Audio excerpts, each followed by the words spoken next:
salaamaaleykum wa rahmatullah mbokk yi ñu ngi leen nii di leen ziar leen baalu xaq an borom bi subhaanahu wa taala boole ñu jégal xadiisu tey bi dafay wax an abdillahi ibni abbas radiallahu anhu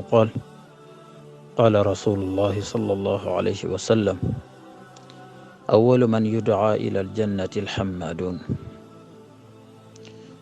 xadiis bi ko nettali mooy abdullahi ibni abbas radiallahu anhu mu wax ne yonent bi sallallahu alayhi wa sallam wax na ni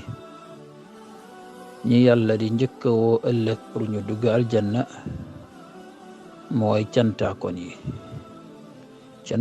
yi nag mooy ñan mooy ñi nga xam ne dañuy sant yàlla bu neexee ak bu naqaree kon cantu lu am solo la waaye nag kan mooy cantkat d'abord bala muy cant dafay fexe ba matal farata yi nga xam ne mooy yi ko yàlla sant fonk julli te di ko def ci waxtoom fonk koor te di ko def ci jamonoom fonk azaka bu fekkee ne am na ko te mu jot ci moom pour mu génne ko bu dajalee yooyu mu respecté yi nga xamante ne yooyu sunna yi bu ko defee nag doog a mën a dugg na ci ñi nga xamante ni mooy alhammaaduna yegg ci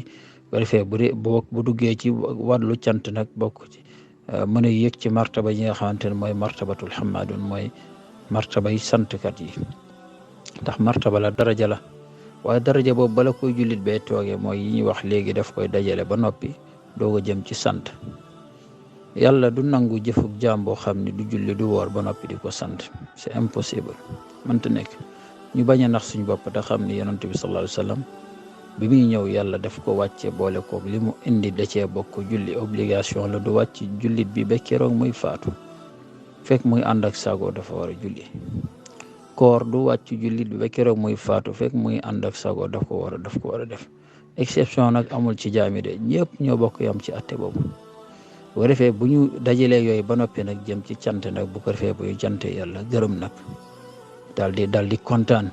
wallégee mu yéegal ñu ci martaba yooyu yal nañ ci yàlla boole aqulu qawli hada wa astaghfirullah al-azim li wa lakum wassalaamu aleykum wa rahmatullahi wa barakatuh